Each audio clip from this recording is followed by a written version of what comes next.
Hi, this is Jody back from Jody's Gems Quilting. Today I'm going to share how I set a quilt together with sashing and cornerstones. You have the option when you do sashing. When I first started quilting, I only did sashing without cornerstones.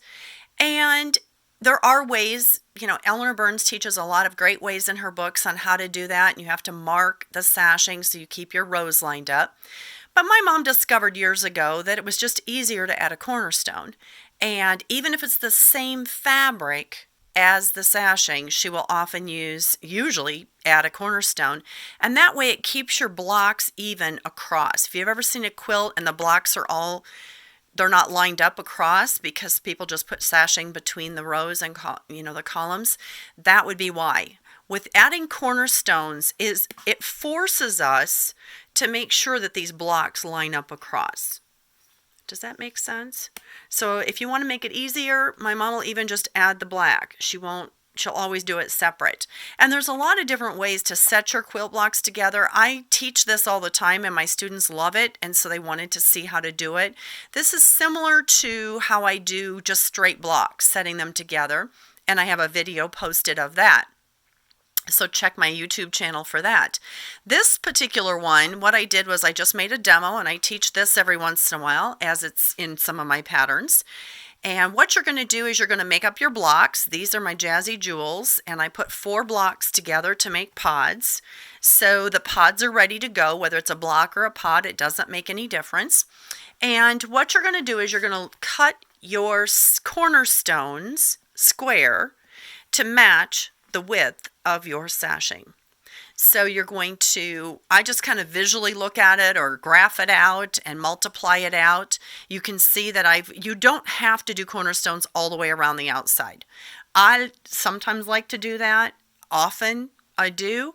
Sometimes you might leave these black in the middle and just do them around the outside edge. There's always that option. Sometimes you can do them just in the middle and then do straight borders around the outside edge. Every quilt will be a little bit different. It'll tell you what to do. Just look at it, think about it, and if nothing else, I cut little squares, and I will cut all my sashing, lay it out, and then put a few little colors here and there and to see what it looks like and if I like it, because it's not that much fabric.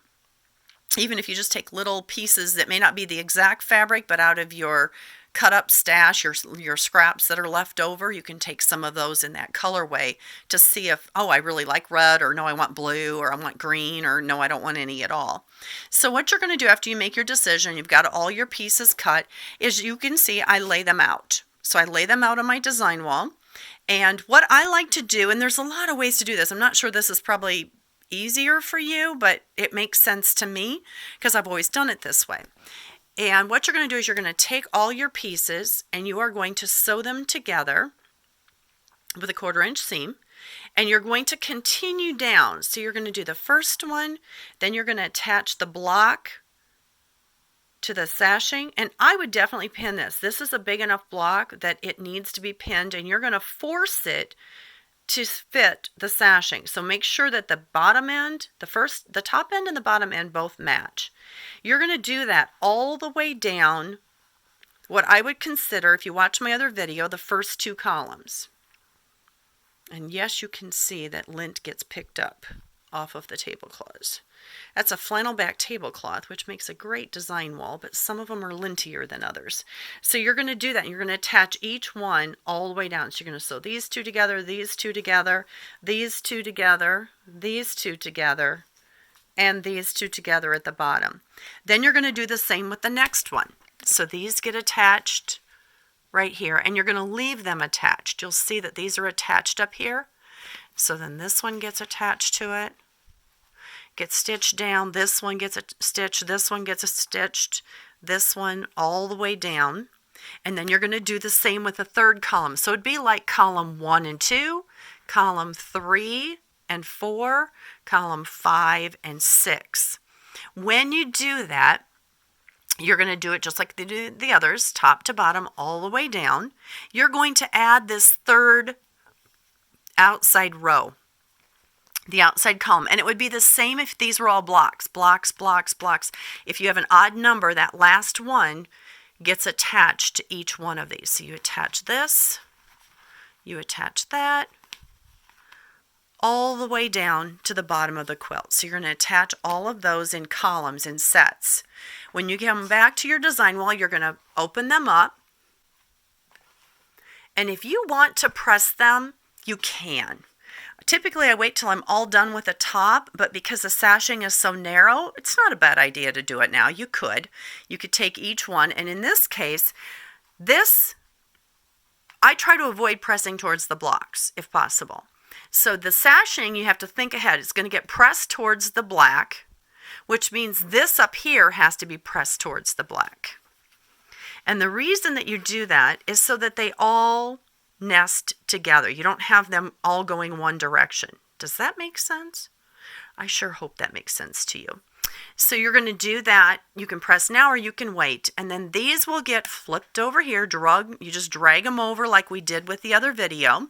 And you're going to now pin these. And you're going to, it's a little different, but you can try and accordion pleat them, which I typically do. So these two will get stitched. These two will get stitched. These two. All the way down to the bottom of the rows, the columns. Then you're going to come back and open it up. And you're going to attach this one, this one, this one, all the way down this. So you don't have your rows done yet. You have not stitched the rows. Those are still open. It's just the columns are done.